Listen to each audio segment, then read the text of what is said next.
అందరికి నమస్తే. నందిమండలం వేణుగోపాల్ ఛానల్కు స్వాగతం.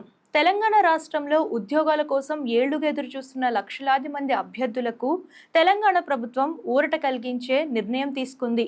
ప్రభుత్వ ఉద్యోగాల నియామకాల్లో గరిష్ట వయోపరిమితిని ఏకంగా 10 ఏళ్లు పెంచుతూ కీలక ఉత్తర్వులు జారీ చేసింది. ఇప్పటి వరకు సాధారణ ప్రభుత్వ ఉద్యోగాలకు అప్లై చేయాలంటే గరిష్ట వయసు 34 ఏళ్లు ఉండగా తాజా నిర్ణయంతో అది ఇప్పుడు 44 ఏళ్లకు పెరిగింది.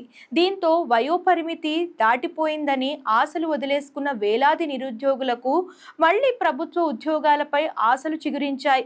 తెలంగాణ ఏర్పడ్డ తర్వాత ఉద్యోగాల భర్తీలో ఆలస్యం, కరోనా ప్రభావం, నోటిఫికేషన్లు రాకపోవడం వల్ల చాలామంది యువత అవకాశాలు కోల్పోయారు.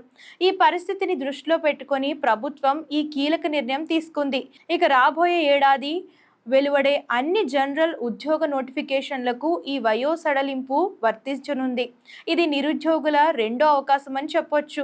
అలాగే అభ్యర్థులు కూడా ఆనందం వ్యక్తం చేస్తున్నారు. ఇక ఇప్పుడు అందరి దృష్టి కొత్త జాబ్ నోటిఫికేషన్లపైనే. సో మరి కాంగ్రెస్ ప్రభుత్వం తీసుకున్న నిర్ణయం గవర్నమెంట్ ఉద్యోగాల కోసం ఎదురు చూస్తున్న వాళ్ళకి వయోపరిమితి అయితే పెంచింది, 10 ఏళ్లు పెంచింది. సో దీని గురించి కామెంట్స్ చేసేయండి. అండ్ ఇలాంటి లేటెస్ట్ న్యూస్ కోసం ఛానల్ ఫాలో అవడం, సబ్స్క్రైబ్ చేయడం మర్చిపోకండి.